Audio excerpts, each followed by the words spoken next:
Welcome back to our channel, The 1989s. ഇന്നത്തെ നിങ്ങളുമായിട്ട് ഞാൻ ഷെയർ ചെയ്യുന്ന റെസിപ്പി എന്ന് പറയുന്നത് സോയ വെച്ചിട്ടുള്ള ഒരു റെസിപ്പിയാണ്. വളരെ എളുപ്പത്തിൽ നമുക്ക് സോയ എങ്ങനെ ഫ്രൈ ചെയ്തെടുക്കാം എന്നുള്ളതാണ് ഇതിൽ ഞാൻ പറഞ്ഞു തരുന്നത്. അപ്പം നമുക്ക് പലർക്കും സോയ കറി വെക്കുന്ന സമയത്ത് അതിൻ്റെ സ്മെല്ല് ഇഷ്ടമില്ലാത്തവരുണ്ട്, സോയ ഇഷ്ടമില്ലാത്തവരുണ്ട്. അപ്പം അതെല്ലാം നമുക്ക് ഈ ഒരു റെസിപ്പിയിലൂടെ മാറ്റിയെടുക്കാം. അപ്പം നമുക്ക് എങ്ങനെയാണ് ഒരു അടിപൊളി സോയ ഫ്രൈ ഉണ്ടാക്കുന്നതെന്ന് നോക്കാം.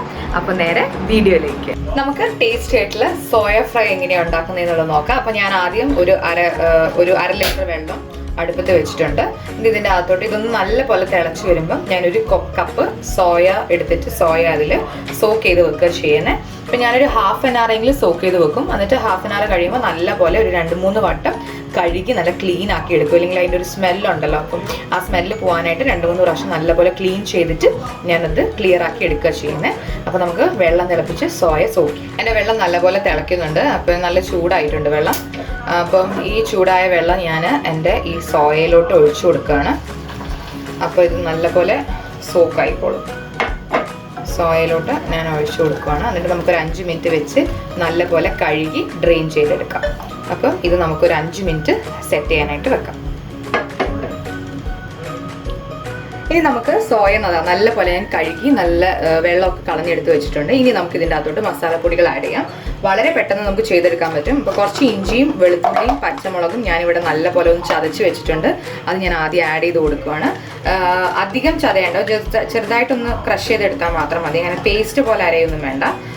ഇതിൻ്റെ അകത്തോട്ട് നമുക്ക് പൊടികളൊക്കെ ആഡ് ചെയ്ത് കൊടുക്കാം. അപ്പോൾ ലേശം മഞ്ഞൾപ്പൊടി വേണം, ഒരു നുള്ളു മതി. പിന്നെ എരിവിനനുസരിച്ച് മുളക് പൊടി നിങ്ങൾ ആഡ് ചെയ്ത് കൊടുക്കുക. കാരണം നമ്മൾ കുരുമുളക് പൊടി ആഡ് ചെയ്യുന്നുണ്ട്. അപ്പോൾ എത്രയാണോ എരിവ് വേണ്ടത് അതിനനുസരിച്ച് ആഡ് ചെയ്ത് കൊടുത്താൽ മതി. ലേശം ഗരം മസാല ആഡ് ചെയ്ത് കൊടുക്കുക, കുറച്ച് മല്ലിപ്പൊടി, പിന്നെ അതേപോലെ ആവശ്യത്തിന് കുരുമുളക് പൊടി ആഡ് ചെയ്ത് കൊടുക്കുക. പിന്നെ ഇത് 2 ഫ്ലേവറിൽ ഉണ്ടാക്കാൻ പറ്റും. ഒന്നെങ്കിൽ നിങ്ങൾക്ക് ചിക്കൻ മസാല ഇതിൻ്റെ കൂടെ ആഡ് ചെയ്ത് കൊടുക്കാം, അല്ലെങ്കിൽ മീറ്റ് മസാല ആഡ് ചെയ്യാം. ഞാനിപ്പോൾ ഇവിടെ മീറ്റ് മസാലയാണ് ആഡ് ചെയ്യുന്നത്. മീറ്റ് മസാല ആഡ് ചെയ്തിട്ടാണ് ഞാൻ ഇതിൻ്റെ അകത്ത് ചെയ്യുന്നത്. ഇനി ചിക്കൻ മസാല ആഡ് ചെയ്യുമ്പോൾ കുറച്ചും കൂടി ഫ്ലേവർ കിട്ടാനായിട്ട് നിങ്ങൾക്ക് ചെയ്യാൻ പറ്റുന്നൊരു കാര്യം, ഇപ്പോൾ മാജിക് ചിക്കൻ ക്യൂബ്സ് ഒക്കെ വാങ്ങാൻ കിട്ടും സൂപ്പർ മാർക്കറ്റ്സിൽ. അപ്പം അതൊക്കെ ഉണ്ടെങ്കിൽ ചിക്കൻ മസാല ഇടുകയാണെങ്കിൽ അതിൻ്റെ കൂടെ ഒരു മാഗി ക്യൂബും കൂടി ഇട്ട് കൊടുക്കുകയാണെങ്കിൽ, അതായത് ആ സ്റ്റോക്കിൻ്റെ ആ ക്യൂബ് ഇട്ട് കൊടുക്കുകയാണെങ്കിൽ കുറച്ചും കൂടി ടേസ്റ്റി ആയിട്ട് നമുക്ക് ഫീൽ ചെയ്യും. ചിക്കൻ ആണെങ്കിൽ, മീറ്റ് ആണെങ്കിൽ അതിൻ്റെ ആവശ്യമൊന്നുമില്ല, നമ്മൾ മീറ്റ് മസാല മാത്രം ഇട്ട് കൊടുത്താൽ മതി. ഇനി ആവശ്യത്തിന് ഉപ്പും കൂടി ചേർത്ത് നമുക്കിത് നല്ല പോലെ ഒന്ന് മിക്സ് ചെയ്തെടുക്കാം. നല്ല പോലെ കൈ വെച്ച് തന്നെ നമ്മൾ നല്ല പോലെ ഇത് മിക്സ് ചെയ്യണം, എന്നാലേ ഇതിലോട്ടെല്ലാം പിടിക്കുകയുള്ളൂ. നമുക്ക് നല്ല പോലെ ഇത് മിക്സ് ചെയ്ത് കൊടുക്കാം. മിക്സ് ചെയ്തതിന് ശേഷം ഒരു 10-15 മിനിറ്റ് ഫ്രിഡ്ജിൽ വെക്കുക. ഫ്രീസറിൽ വെച്ചാൽ മതി, പെട്ടെന്ന് ഒന്ന് പിടിച്ചു കിട്ടും. അപ്പം ഒരു 15 മിനിറ്റ് വെക്കുക. സമയം ഉണ്ടെങ്കിൽ നമ്മൾ താഴത്തെ തട്ടിൽ ഫ്രിഡ്ജിൽ ഒരു അരമണിക്കൂർ വെക്കുക. സമയമില്ല, പെട്ടെന്നൊക്കെ ഉണ്ടാക്കണം എന്നുണ്ടെങ്കിൽ നമ്മൾ ഫ്രീസറിലേക്ക് ഒരു 10 മിനിറ്റ് വെച്ച് കഴിഞ്ഞാൽ ഇത് പെട്ടെന്ന് സെറ്റായിട്ട് കിട്ടും. അപ്പം ഇതൊന്ന് ട്രൈ ചെയ്ത് നോക്കുക. നമ്മൾ സാധാരണ കറി വെക്കുന്നതിനെക്കാട്ടും സാധാരണ റോസ്റ്റ് ഒക്കെ ചെയ്യുന്നതിനെക്കാട്ടും ഒക്കെ നല്ല ടേസ്റ്റിയാണിത്. കുറച്ചും കൂടി ഫ്ലേവർ ഇറങ്ങി നല്ലൊരു, ആ സോയ ഇഷ്ടമില്ലാത്തവർക്ക് പോലും സോയ ഇഷ്ടപ്പെടും ഇങ്ങനെ ഉണ്ടാക്കി കഴിഞ്ഞാൽ. അപ്പം ഇത് നമുക്ക് നല്ല പോലെ ഒന്ന് മിക്സ് ചെയ്ത് ഒരു 5 മിനിറ്റ് ഫ്രീസറിലേക്ക് വെക്കാം. ഇപ്പം ഞാനിവിടെ ഫ്രിഡ്ജിൽ വെച്ചിട്ട് അത് പുറത്തെടുത്തിട്ടുണ്ട്. ഇനി നമുക്ക് സ്റ്റൗ ഓൺ ചെയ്ത് കുറച്ച് വെളിച്ചെണ്ണ ഒഴിച്ചിട്ട് നമുക്ക് ഈ സോയ ഡയറക്റ്റ്ലി അതിൻ്റെ അകത്തോട്ട് ഇട്ട് കൊടുക്കാം. ഒരു പാനിലേക്ക് ഇട്ട് കൊടുക്കാം. അപ്പം ഞാനിവിടെ സ്റ്റൗ ഓൺ ചെയ്തിട്ടുണ്ട്. ഇനി ഇതിൻ്റെ അകത്തോട്ട് കുറച്ച് വെളിച്ചെണ്ണ ഒഴിച്ചു കൊടുക്കാൻ പോവാണ്. അത് കഴിഞ്ഞിട്ട് ഇതാണ് കേട്ടോ ഞാൻ ഫ്രീസറിൽ നിന്ന് എടുത്തത്. ഇപ്പം അതിൻ്റെ മുകളിൽ കണ്ടോ മസാലയൊക്കെ നല്ലപോലെ പിടിച്ചിട്ടുണ്ട്, മസാലയൊക്കെ നല്ലപോലെ മിക്സ് ആയിട്ടിരിപ്പുണ്ട്. അപ്പം ഇത് ഡയറക്റ്റ്ലി കുറച്ച് ചെറിയൊരു ചൂട് വെളിച്ചെണ്ണ ഒന്ന് ചൂടാകുമ്പോഴേക്കും ഇത് അതിലോട്ട് ഇട്ടിട്ട് ഒരു 2 മിനിറ്റ് ഇളക്കാതിരിക്കുക. 2 മിനിറ്റ് കഴിയുമ്പോൾ നമുക്ക് തവ വെച്ചിട്ട് നമുക്ക് നല്ലപോലെ ഒരു സ്പൂൺ വെച്ചിട്ട് ഇളക്കി കൊടുക്കാം. പിന്നെ ഇതിൻ്റെ അകത്ത് ആക്കൂടി നമ്മൾ ഇനി ആഡ് ചെയ്യാൻ പോകുന്നത് എരിവ് വേണമെങ്കിൽ കുരുമുളക് പൊടി, പിന്നെ കുറച്ച് കരിവേപ്പില, പിന്നെ ലാസ്റ്റ് ഒരു സ്പെഷ്യൽ സാധനം നമ്മൾ ആഡ് ചെയ്യുന്നുണ്ട്. അതും കൂടി ഇട്ട് നമ്മൾ നല്ല ബീഫ് വരട്ടണ പോലെ നല്ല വരട്ടി അങ്ങ് എടുത്തു കഴിഞ്ഞാൽ ഇത് മതി. നമുക്ക് കഞ്ഞിയുടെ കൂടെയോ അല്ലെങ്കിൽ ചപ്പാത്തിയുടെ കൂടെയോ പൊറോട്ടയുടെ കൂടെയൊക്കെ കഴിക്കാൻ നല്ലൊരു സൈഡ് ഡിഷാണ്. അതേപോലെ വെറുതെ വേണമെങ്കിലും നമുക്ക് ഈവനിങ് സ്നാക്കായിട്ട് വേണമെങ്കിലും കഴിക്കാവുന്നതാണ്. അപ്പോൾ നമ്മുടെ ചട്ടി ചൂടായിട്ടുണ്ട്. ഞാനിപ്പോൾ കുറച്ച് വെളിച്ചെണ്ണ ഒഴിച്ചു കൊടുക്കുകയാണ്. ബീഫൊക്കെ വറക്കുമ്പോൾ നമുക്ക് വെളിച്ചെണ്ണ വേണ്ടതുപോലെ തന്നെ ഇതിന് കുറച്ച് വെളിച്ചെണ്ണ വേണം കേട്ടോ. അപ്പം അതൊന്ന് നിങ്ങൾ മനസ്സിൽ കരുതി വെക്കാം. വെളിച്ചെണ്ണയാണ് ഏറ്റവും നല്ലത്. ഓയിൽ ചെയ്താലും കുഴപ്പമൊന്നുമില്ല, പക്ഷെ വെളിച്ചെണ്ണ ചെയ്യുമ്പോൾ ഒരു പ്രത്യേക സ്മെല്ലും ഒരു പ്രത്യേക ടേസ്റ്റും ഒക്കെ ആണല്ലോ, അതാണ് നമ്മൾ വെളിച്ചെണ്ണ ചെയ്യുന്നത്. അപ്പം ഞാനിതാ ഇതെല്ലാം ഇതിലോട്ട് ഇട്ട് കൊടുത്തിട്ടുണ്ട്.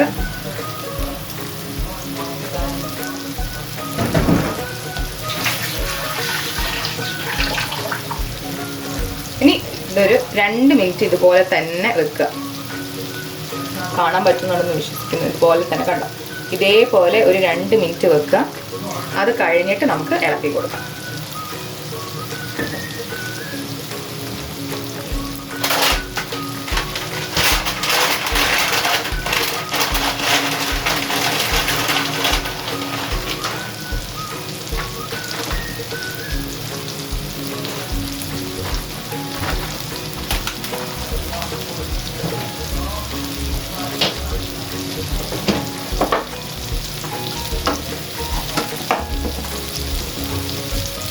ഓക്കെ, ഇനി നമുക്ക് ഇത് നല്ലപോലെ അങ്ങ് ഇളക്കി മിക്സ് ചെയ്ത് കൊടുക്കാം. അപ്പം ഞാൻ നല്ലപോലെ ഒന്ന് ഇളക്കുവാണ്.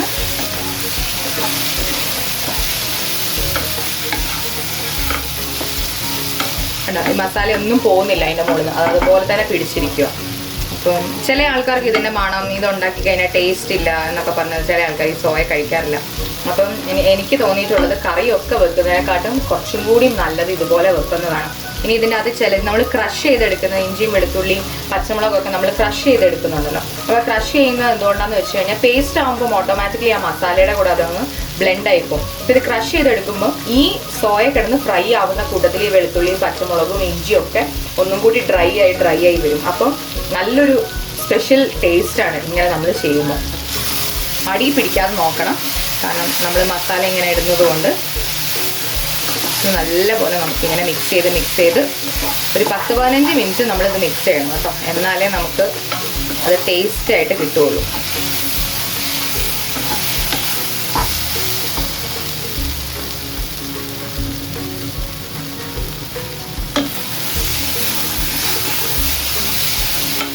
ഞാൻ തീ ഒന്ന് കുറച്ച് വെക്കുവാണ്. എന്നിട്ട് ഞാൻ ഈ സ്പൂണിലേക്കാണ് ഞാനിങ്ങനെ വെളിച്ചെണ്ണ ഒഴിച്ച് കൊടുക്കും.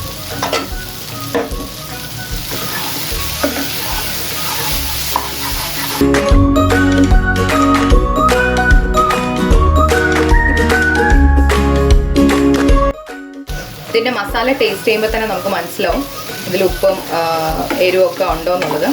ഇപ്പം എൻ്റെ ഉപ്പൊക്കെ ഉണ്ട്, പക്ഷെ കുറച്ച് എരിവ് വേണം. അപ്പം ഞാൻ ഒരു തരി പെപ്പർ പൗഡർ ആഡ് ചെയ്യണം.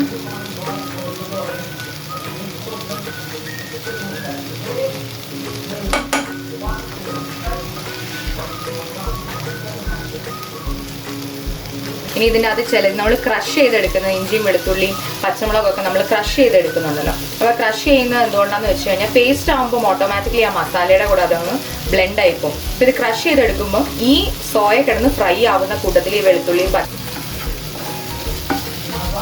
ഇനി നമ്മളിതിലേക്ക് ആഡ് ചെയ്യുന്നത്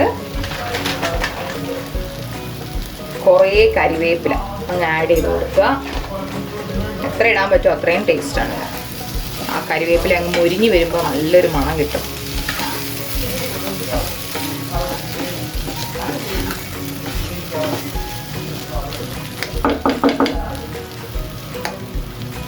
ഞാൻ നിങ്ങൾക്കൊരു ടിപ്പ് പറഞ്ഞുതരാം കേട്ടോ. ഞാനിവിടെ കരിവേപ്പിലയൊക്കെ ഫ്രീസറിലാണ് വെക്കുക. എൻ്റെ ഒരു കസിൻ സിസ്റ്ററാണ് പറഞ്ഞത് ഫ്രീസറിൽ വെച്ചാൽ നല്ലതാണ്. ഞാനിവിടെ വാങ്ങുന്ന കരിവേപ്പില, ഇവിടെ നമുക്ക് കരിവേപ്പില കിട്ടാൻ ഭയങ്കര പാടാണ്, അതുപോലെ തന്നെ കിട്ടിയാലും നല്ല റേറ്റുമാണ്.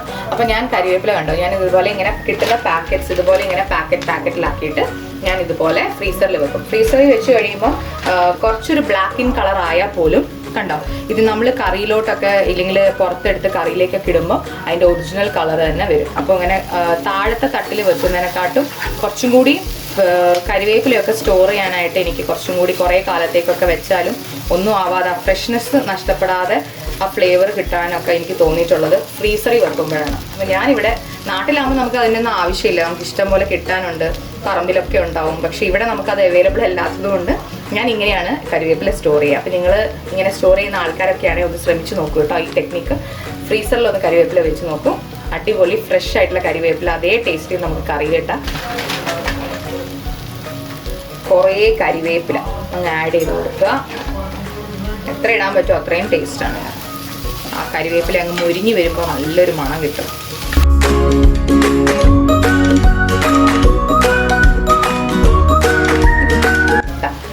ഞാൻ എടുത്തിരിക്കുന്ന ഈ ഒരു കപ്പ് സോയയില്ലേ, ഈ ഒരു കപ്പ് സോയയിലേക്ക് ഇത്ര ഒരു പിടി, ഒരു ചെറിയൊരു അളവിൽ കുറച്ച് നാളികേരം ഇട്ട് കൊടുക്കാം.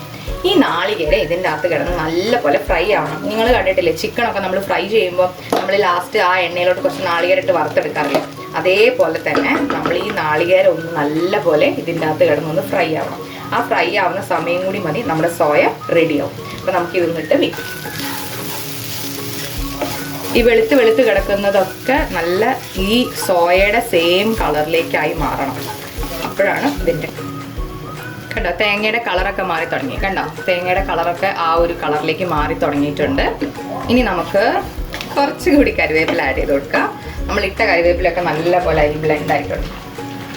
നമുക്ക് കുറച്ചുകൂടി കരിവേപ്പില ഇട്ട് കൊടുത്ത് ഒന്നും കൂടി ഒരു 5 മിനിറ്റും കൂടി ഇതൊന്ന് ഇതുപോലെ ഒന്ന് ഇളക്കി നമുക്കിത് സ്റ്റവ് ഓഫ് ചെയ്ത് നമുക്കിത് സെർവ് ചെയ്യാം.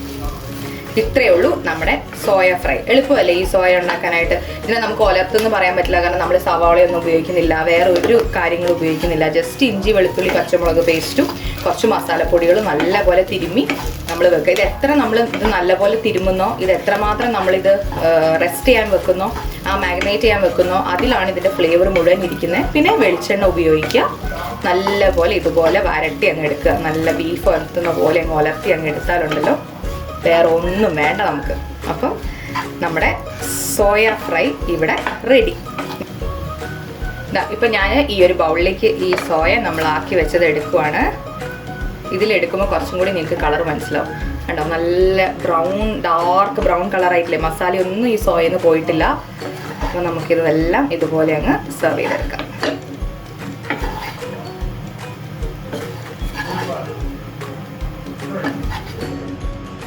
നമ്മുടെ സോയ ഫ്രൈ ഇവിടെ റെഡിയാണ്. നമുക്ക് ഇനി ഫോട്ടോഷൂട്ടൊക്കെ എടുത്ത് നമുക്കിത് കൊണ്ടുവരാം, നമ്മുടെ സോയ ഫ്രൈ.